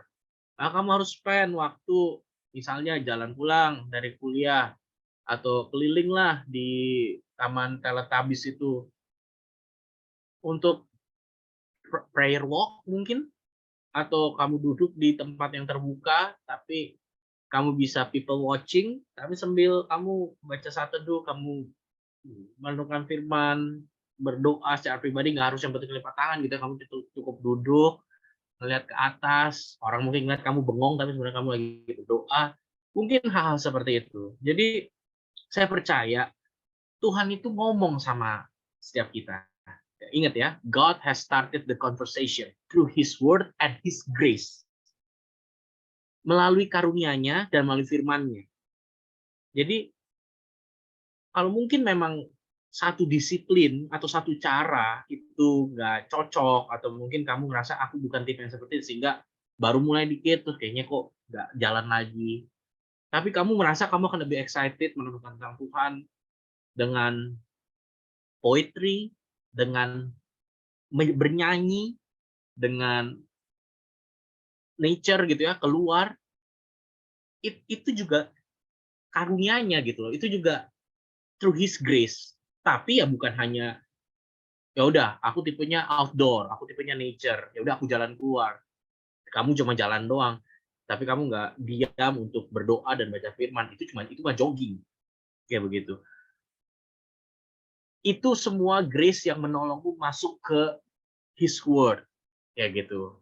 Untuk masuk kamu baca sedikit mungkin firman, terus doa akan respon pakai 3R, itu mungkin yang paling gampang. Kamu langsung doa, Tuhan, terima kasih ya, kamu udah Tuhan ngingetin aku, Engkau Tuhan yang begini. Ya, seminggu terakhir rasanya aku melupakanmu dan sebagainya, hal-hal seperti itu. Jadi bagi saya ya coba explore another spiritual discipline. Dan yang kedua, kalau emang kamu merasa kayaknya on the last while, jangan sendirian. Yang tadi aku bilang, ajak teman bareng-bareng. Kakak rohani, teman satu kepengurusan, nggak usah semua satu pengurus bareng-bareng. 2 orang, 3 orang yang bisa jadi accountable friend kamu untuk sama-sama excited melakukan hal ini. Jadi saya lakukan itu sama PKK saya. Jadi waktu libur semester, aduh, saya sadar ya kalau pulang ke rumah kayaknya tuh nggak baca firman deh, atau kayaknya bangun siang, main-main dan sebagainya. Aku cerita sama PKK aku, terus PKK aku bilang, gimana caranya bantuin kamu ini tetap baca firman walaupun lagi liburan. Terus aku cuma jawab kalau kayak cuma diingetin doang, kayaknya bisa aja aku akan tetap aja nggak lakukan gitu ya. Akhirnya caranya gimana? Terus dia bilang, ya udah gini deh, kamu tulislah 1 paragraf setiap kali habis teduh sharing sama aku. Dan aku suka nulis gitu ya, maksudnya aku ngetik gitu ya, nulis gitu. Dan ketika aku punya orang, oh iya ya hari ini aku belum sharing nih sama PKK aku gitu. Ketika aku punya rekan yang aku melakukan, ya walaupun motivasinya loh kok jadi buat sharing sama PKK bukan buat cari Tuhan, tapi ya untuk awal itu mengkondisikan aku, dan seiring aku motivasinya buat sharing PKK aku, tapi kan aku jadi belajar hal baru juga tentang Tuhan gitu ya, dari firman-Nya, dari iya aku sadar aku ngaku gini, dan terus ketika ngetik aku bagikan begitu. Jadi explore spiritual discipline yang baru dan coba punya teman yang lain melakukannya supaya itu menolongmu juga, keep you motivated, bisa ingetin, bisa tolong. Ya itu mungkin pengalamanku kali ya. Oke, thank you Bang Rey. Apparently question-nya udah habis semua, jadi kita akan tutup sesi firman ini di dalam doa. Silakan Bang Rey. Oke. Yuk mari kita berdoa. Tuhan, ada banyak kondisi keadaan, tantangan yang kami juga nggak bisa tebak atau persiapkan dari awal sampai ke depannya. Tapi satu hal yang kami syukuri bahwa Engkau Tuhan yang berjalan bersama, Engkau Tuhan yang tahu hati dan kecenderungan kami, dan Engkau Tuhan yang sanggup mengarahkan, menggembalakan, memimpin, menegur, menopang. Karena itu tolong kami Tuhan untuk boleh bersama-sama sebagai satu komunitas dan juga secara pribadi terus menyerahkan hidup kami kepada pimpinan dan penyertaan Tuhan melalui firman dan juga boleh terbuka untuk ditolong dan menolong, untuk dibantu dan membantu, untuk ditopang dan menopang, untuk kami sama-sama bisa menjadi kesaksian bagi jemaat, kesaksian bagi orang-orang di sekitar kami yang mungkin punya berbagai perbedaan, berbagai alasan untuk berkata, kami bukan bagian dari persekutuan ini, tapi karena kasih dan kesatuan yang kami pancarkan, mereka boleh melihat Tuhan yang kepadanya kami menyembah dan beribadah. Terima kasih Tuhan, kami bersyukur, terima kasih menyerahkan setiap adik-adik yang bergumul untuk setiap tantangan yang mungkin mereka sedang hadapi atau kekhawatiran yang sedang mereka pikirkan. Tuhan yang berkenan untuk mengarahkan, menenangkan, memimpin, dan membantu untuk boleh melangkah dengan iman. Di dalam nama Tuhan kami Yesus kami berdoa. Amin. Amin. Teman-teman, di sesi terakhir hari ini kita udah dibukakan bareng-bareng, tadi udah diingatkan kembali apa aja sih tantangan pelayanan, mungkin ada FOMO, hubungan relasi dengan Tuhan yang mungkin masih naik turun, hubungan antar pengurus, dan lain-lain. Semoga apa yang disampaikan tadi oleh Bang Rey melalui pengalaman dan saran-sarannya bisa menguatkan dan menumbuhkan kita dalam selama penggumulan ini. Ketika kita ragu atau khawatir, karena aku tahu ini bukan keputusan yang gampang untuk mengambil keputusan jadi pengurus, karena kalau boleh sharing dikit, 2 kali di-sharing-in jadi pengurus, dua-duanya tuh kayak aduh galau banget, aku bakal nyesel nggak ya kayak gitu, jujur Li. Tapi ingat bahwa kita tuh nggak sendiri, Tuhan yang akan mensanggupkan kita dan menopang kita, sehingga ya pada akhirnya aku bisa bilang aku melewati 2 masa kepengurusan ini dengan tidak menyesal sama sekali gitu. Nah teman-teman, aku mau ajak teman-teman untuk baca ayat yang ada di layar, boleh next Dian. Sebagai pernyataan iman kita, Amsal 3 ayat 5-6, kita baca bareng-bareng ya, nggak usah di-unmute, nggak apa-apa. 1, 2, 3. Amsal 3 ayat 5-6. Percayalah kepada Tuhan dengan segenap hatimu dan janganlah bersandar kepada pengertianmu sendiri. Akuilah Dia dalam segala lakumu, maka Ia akan meluruskan jalanmu. Sekali lagi kita baca, tapi coba ganti kata-katamu dengan nama masing-masing. Jadi contohnya kayak percayalah kepada Tuhan dengan segenap hati Eleanor gitu ya. Oke. Coba ya, Amsal 3 ayat 5-6. Percayalah kepada Tuhan dengan segenap hati Eleanor dan janganlah bersandar kepada pengertian Eleanor sendiri. Akuilah Dia dalam segala laku Eleanor, maka Ia akan meluruskan jalannya. Amin. Oke, mari nyatakan kuasa Tuhan dalam hidup kita, biar Dia yang berdaulat, Dia yang memimpin kita dalam menentukan pilihan kita. Kita akan sama-sama nyanyikan Immanuel, Allah beserta kita.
pembinaan kita pada hari ini, aku undang Bang Rey untuk berdoa. Oke, mari kita berdoa. Tuhan, kami bersyukur karena Engkau adalah Tuhan yang terus memimpin dan menyertai. Kami berdoa di waktu-waktu pembinaan dan hubungan ini, Tuhan sendiri yang terus menyatakan diri melalui firman, melalui komunitas, melalui sharing, maupun juga obrolan kami satu sama lain, maupun juga dengan kakak-kakak Timrek. Kiranya Tuhan sendiri yang boleh menyatakan panggilan dan kehendak-Mu, sehingga kepada penglihatan yang dari surga itu tidak pernah kami tidak taat. Tolong kami untuk maju melangkah, bukan hanya sekedar karena pertimbangan logika ataupun juga pertimbangan manusiawi kami, tetapi dengan penyerahan ilahi kepada Tuhan yang mampu dan mau terlibat dalam hidup kami. Terima kasih Tuhan, kami bersyukur, terima kasih menyerahkan waktu ke depan, aktivitas kami dan juga pertemuan-pertemuan selanjutnya ke dalam tangan. Dalam nama Tuhan Yesus kami berdoa. Amin. Teman-teman dipersilakan untuk bersaat teduh.